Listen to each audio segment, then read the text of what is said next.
ويريكم آياته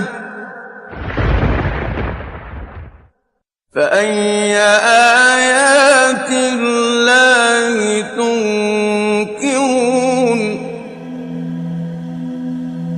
Till the beginning of 20th century, the people thought that the universe is static, and there is no start and end for it. It was a reason for materialism to deny the existence of the Creator. But in modern era of science, several researches, observations and calculations have been done which shed light to some cosmological facts. However, science is not 100% true because there is always variation in theories, but we select those evidences which are highly confirmed by science today. So one of those cosmological facts is that the universe is constantly expanding. The idea of expanding universe was proposed in early 20th century by the Russian physicist Alexander Friedman and the Belgian cosmologist George Lemaitre. Through some theoretical calculations, they found that the universe is constantly in motion. And later on, in 1929, the concept was confirmed by Edwin Hubble. And Edwin Hubble sat there at this very big telescope night after night studying the heavens. And he found that the stars are moving apart. The stars are moving apart.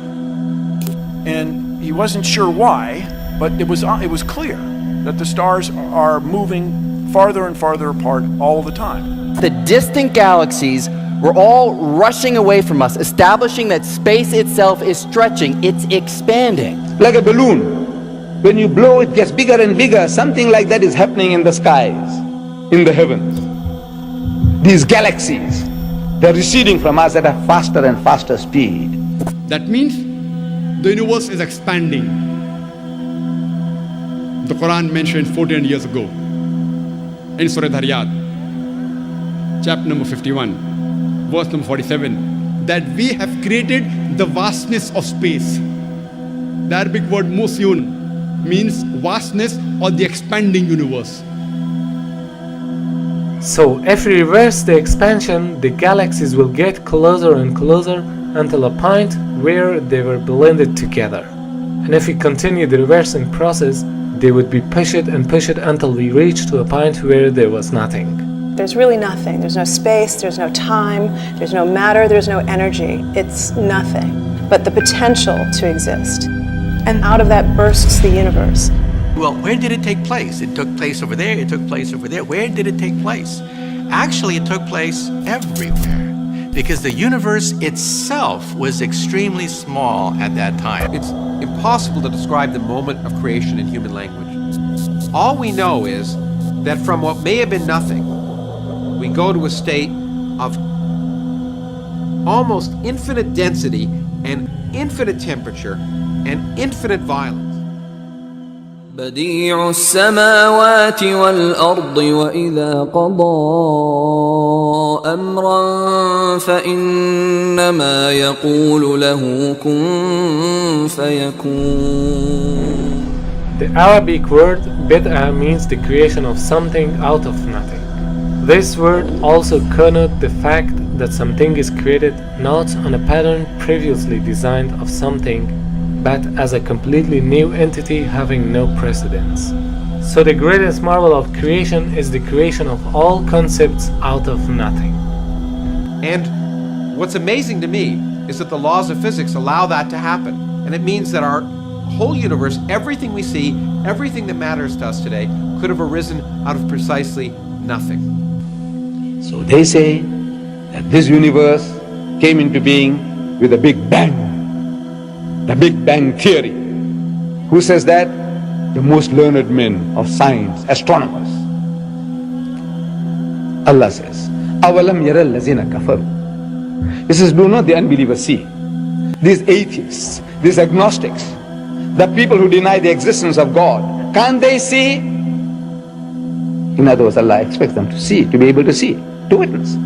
أَوَلَمْ يَرَ الَّذِينَ كَفَرُوا أَنَّ السَّمَاوَاتِ وَالْأَرْضَ كَانَتَ رَتْقًا. That the heavens and the earth were joined together as one unit of creation. فَفَتَقْنَاهُمَا. And he split them asunder. Who is he talking to? Who is he addressing? Kafir. Which kafir? The Bedouins of 1400 years ago? No. He's talking to the men of science, men of learning, who are now expounding to the world the theory of creation.